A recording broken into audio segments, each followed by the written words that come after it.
Bonjour les yogis et les délicieux co-créateurs du défi des 100 jours, c'est Valentine.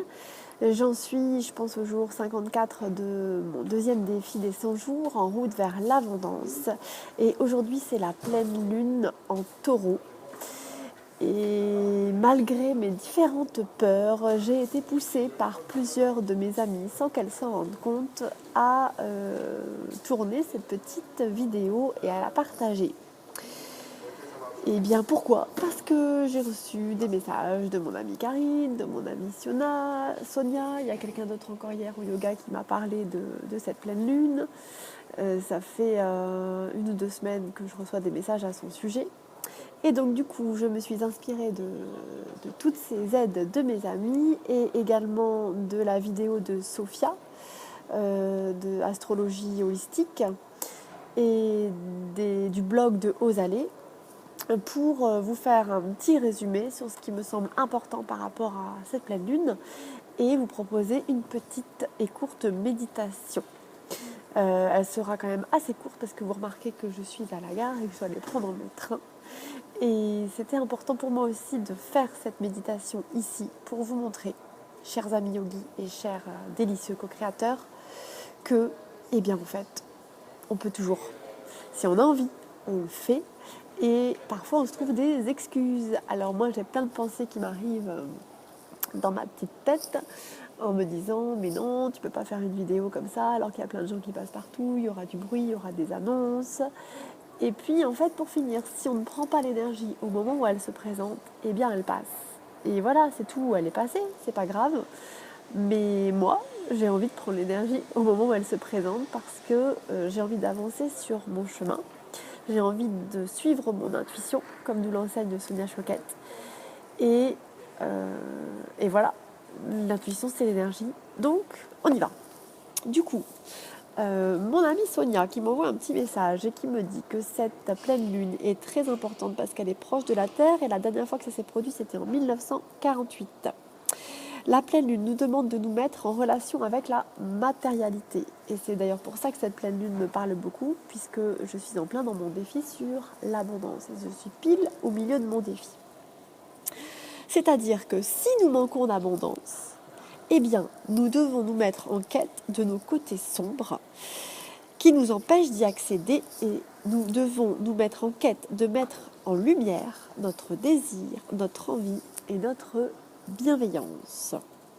Donc en gros, eh bien, allons chercher nos côtés sombres. Voilà, petite annonce magnifique. Attention, en raison d'une sortie tardive du dépôt, le TER Bourgogne 891 021 à destination de la Roche-Migène, départ initialement prévu à Excusez-moi. 18h, partira avec un retard d'environ 10 minutes. Très bien.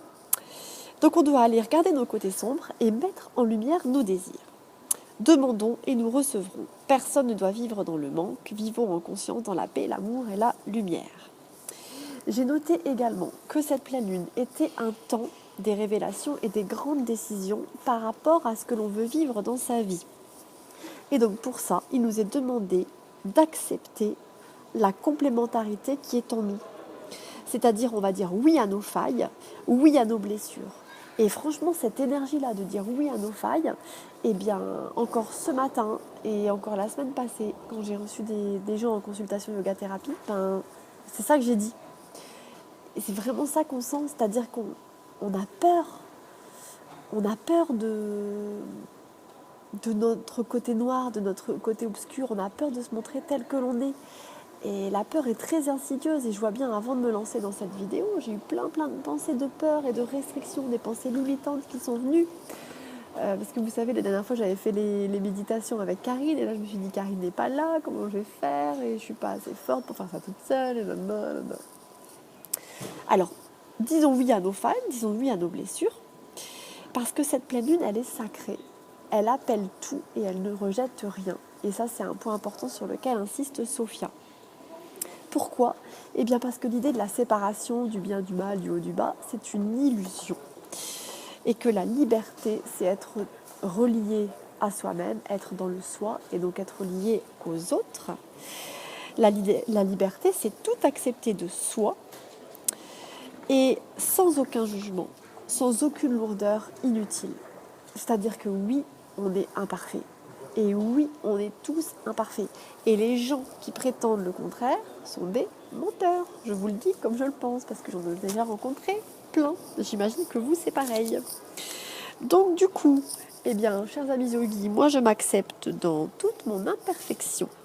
Et je vous propose donc une petite méditation sur ce thème de dire oui à nos failles, oui à nos imperfections. Donc je vous invite à prendre une posture confortable, aussi confortable qu'elle puisse être pour vous. Si vous voulez, moi je suis un peu assise par terre, à côté du salon grand voyageur de la SNCF. J'aurais bien aimé aller me mettre dans un canapé là-bas, mais je me suis dit que j'allais les gêner. Donc vous vous asseyez de manière confortable où que vous soyez, il n'y a aucun problème. On peut faire ça dans la rue, on peut faire ça sur un banc, on peut faire ça dans le train, dans sa voiture. Et s'il y en a qui ne sont pas contents, qu'ils aillent chez Push, comme dirait Mouti. Et je vous invite à fermer les yeux. Amenez votre attention sur le souffle, comme vous savez le faire. J'espère que vous m'entendez bien.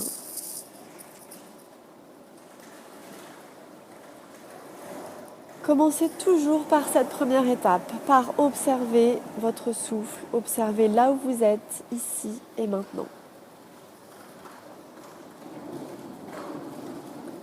J'observe l'air qui rentre par mes narines, qui arrive jusqu'au fond des poumons.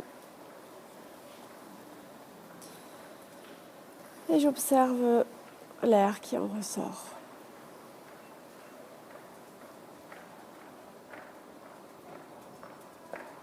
Et je m'observe moi-même.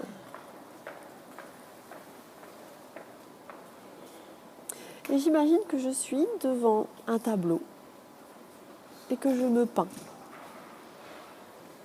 Alors on imagine qu'on a des super dons de dessinateur, n'est-ce pas? Et on se peint un petit bonhomme, on se voit.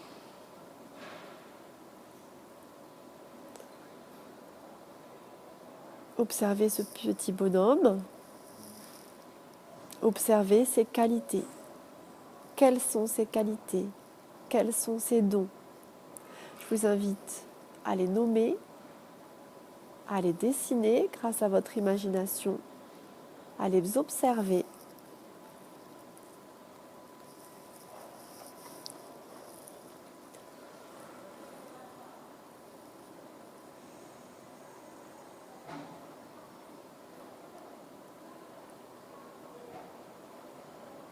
Et vous pourriez vous répéter mentalement « moi » et vous donner votre prénom. Donc moi je vais dire « moi Valentine ».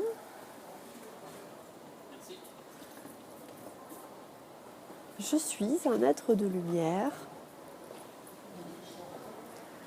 qui possède le don de...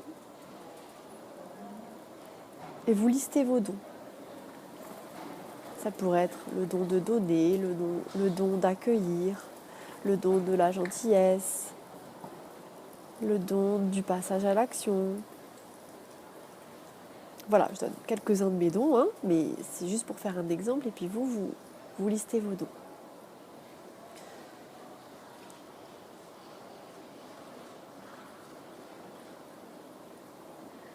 Peut-être que ce ne sera pas évident pour certains d'entre vous. Il faudrait que vous trouviez au moins 10 dons. Et s'il y en a qui veulent le faire par écrit, vous pouvez le faire par écrit en notant vos dons sur un papier. Signalez tout colis ou bagage qui semble abandonné. L'étiquetage nom et prénom visible est obligatoire sur vos bagages. Des étiquettes sont disponibles auprès de nos agents. Dans le cadre du plan Vigipirate, les conditions d'accès au train peuvent être soumises à l'inspection préalable de vos bagages. Très bien. Si vous n'avez pas trouvé vos 10 dons, vos 10 qualités, vous mettez pause de la vidéo et puis vous allez les noter sur un papier. Il faut vraiment essayer de faire l'effort de les trouver. Et si c'est trop difficile, observez les pensées limitantes qui vous viennent à l'esprit et qui vous limitent dans la diffusion de votre propre lumière.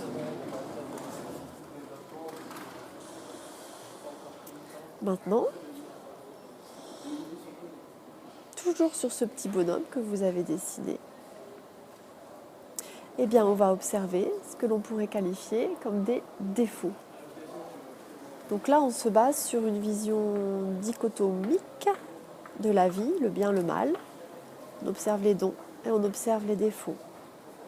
Donc vous pourriez vous répéter, moi, vous mettez votre prénom, Valentine, être de lumière.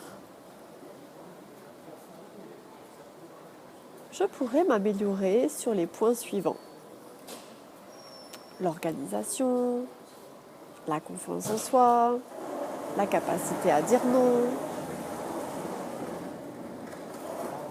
la faculté de s'occuper de soi-même, etc., etc. Et donc vous mettez les points sur lesquels vous savez que vous pouvez vous améliorer, sur lesquels vous savez que vous avez une voie d'amélioration.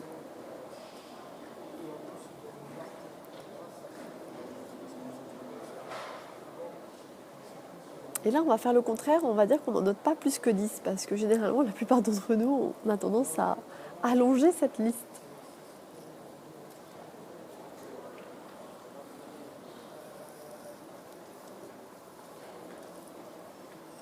Une fois que vous avez fait ça, une fois que vous avez conscience de ça, vous observez ce bonhomme que vous avez dessiné. Et vous imaginez qu'il est coupé en deux. D'un côté, plein de lumière, plein de dons, plein de qualités. Et de l'autre côté, c'est plutôt noir, avec ce qu'on pourrait appeler des défauts ou bien des points à améliorer. Si on se place dans cette vision dichotomique des choses, eh bien évidemment, il n'y a personne qui a envie de montrer son côté noir et sa noirceur. Et même, il n'y a personne qui a envie de voir et de s'observer soi-même pour voir ce côté noir et cette noirceur. Et c'est quelque chose de difficile à faire. On va le faire.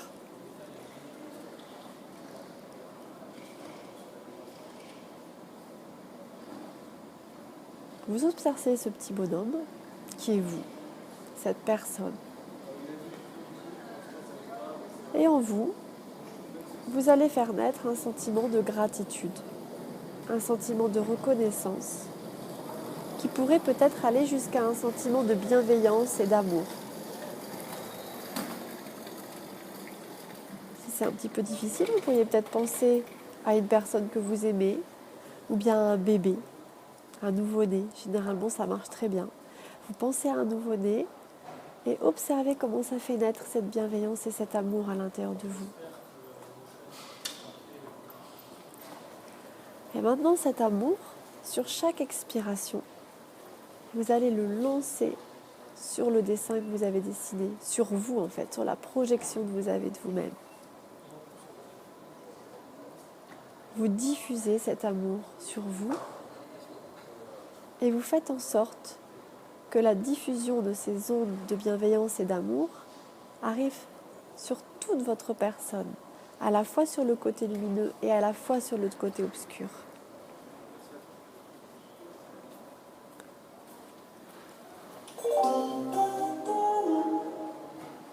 Attention, les TGV 6923, départ 17h41, à destination de Grenoble, est actuellement en cours de préparation.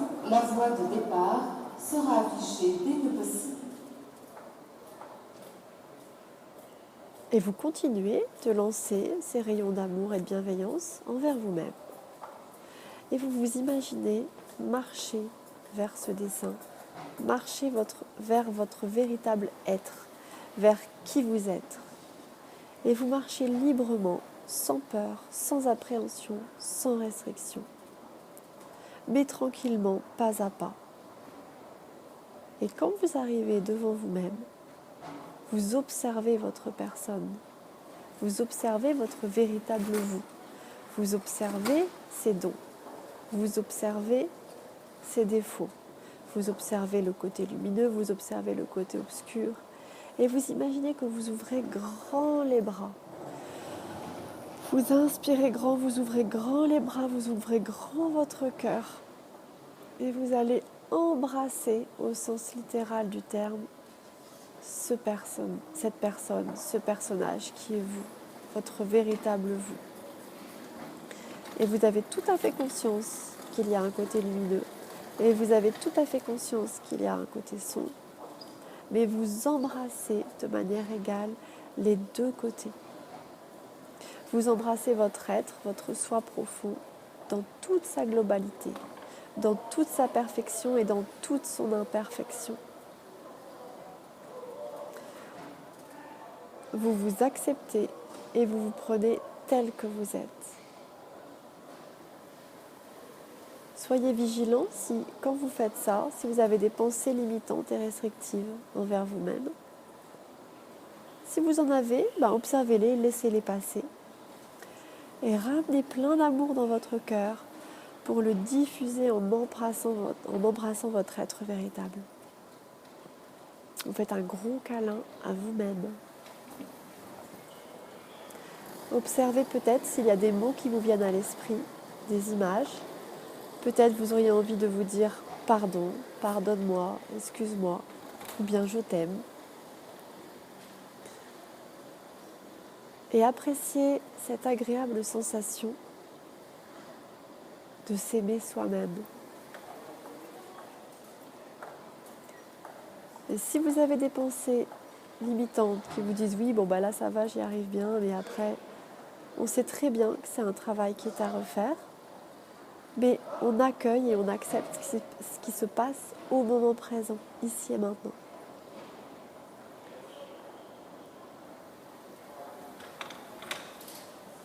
Et vous restez là avec vous-même, en liberté d'être qui vous êtes. Et vous vous promettez à vous-même, pourriez-vous répéter mentalement, je me promets, je te promets, toi mon être véritable, de ne plus porter de jugement sur toi-même et de ne plus t'alourdir de pensées limitantes inutiles. Je me promets, moi, Valentine, de ne plus porter de jugement sur moi-même et de ne plus m'alourdir de pensées inutiles. Et j'accueille, je m'ouvre à cette énergie de la pleine lune pour rentrer dans cette abondance envers moi-même, dans cette abondance d'amour et de bienveillance envers moi-même, afin de ne plus me limiter dans la matérialité et afin de vivre en abondance dans la matérialité, afin de recevoir ce que je mérite lorsque je laisse s'exprimer mes dons et ma lumière.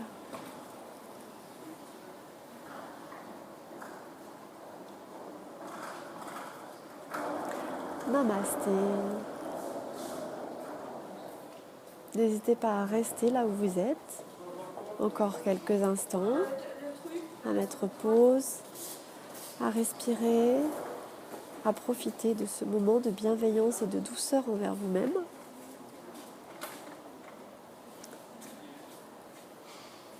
Je pense que la bienveillance et l'amour envers soi-même, c'est vraiment ça. Et je reprendrai une citation de mon amie Suzy qui m'a envoyé un petit mot la dernière fois. Il y en a peut-être parmi vous qui l'ont vu. Elle m'a envoyé une carte en disant « J'aime la beauté du désordre ». Et en petit, elle a écrit « de Val ». Parce qu'elle sait que je suis très désordonnée. Elle est venue chez moi et elle a vu vraiment le bazar. Je reprends ça. C'est encore une fois mon expérience personnelle, mais c'est pour vous dire que, oui, moi je suis désordonnée, je le sais. Et je vais arrêter de lutter contre moi-même par rapport à ça. Je vais juste m'accepter comme je suis. Et en m'acceptant comme je suis, sans porter de jugement, je vais m'alléger. Et du coup, je vais me laisser plus d'énergie pour faire émerger mes propres dons, ma propre lumière. Et du coup, après, le désordre, il devient même beau. Parce qu'il est englobé dans la lumière qu'on peut laisser émerger par ailleurs, à côté de ça. Voilà. Donc, c'était cette méditation, une petite méditation de la pleine lune.